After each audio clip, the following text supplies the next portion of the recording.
Hello, my name is Dr. Mark Socinski. I'm the Executive Medical Director of the Advent Health Cancer Institute in Orlando, Florida.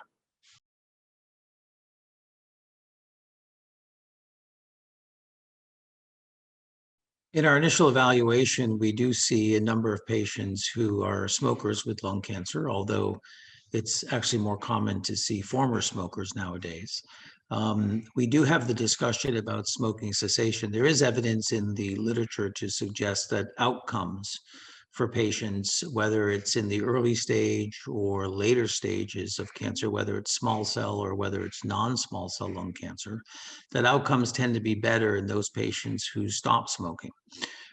We do actually partly tied in with our lung cancer screening program. We do have a number of smoking cessation options for patients. Obviously, there are some behavioral modification sorts of things as well as pharmacologic options for these patients. But I think the critical aspect to it is the motivation of the patient. The patients really have to be committed to wanting to quit and see it as a positive thing. And this is why I reinforce the concept that the outcomes of treatment, whatever that treatment may be, whether it's surgery, whether it's chemoradiation, whether it's systemic disease and stage 4 disease, that the outcomes tend to be better in those patients who quit smoking and don't have that continued assault to their pulmonary organs, if you will.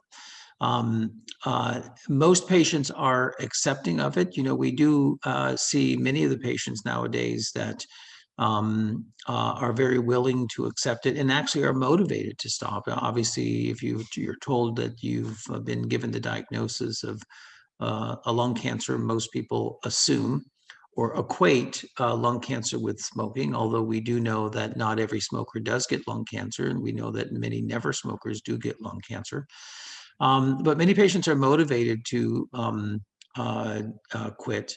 And again, as I mentioned earlier, we do have a number of smoking cessation options for patients as part of our lung cancer screening program, which we have an active screening program. And so those options are there for patients. I think the primary issue is to underscore the outcomes message with patients and to also be cognizant of the fact that addiction to nicotine and smoking can be a very difficult thing for patients to overcome. And so I think a great deal of empathy and compassion needs to be shrouded around these sorts of things.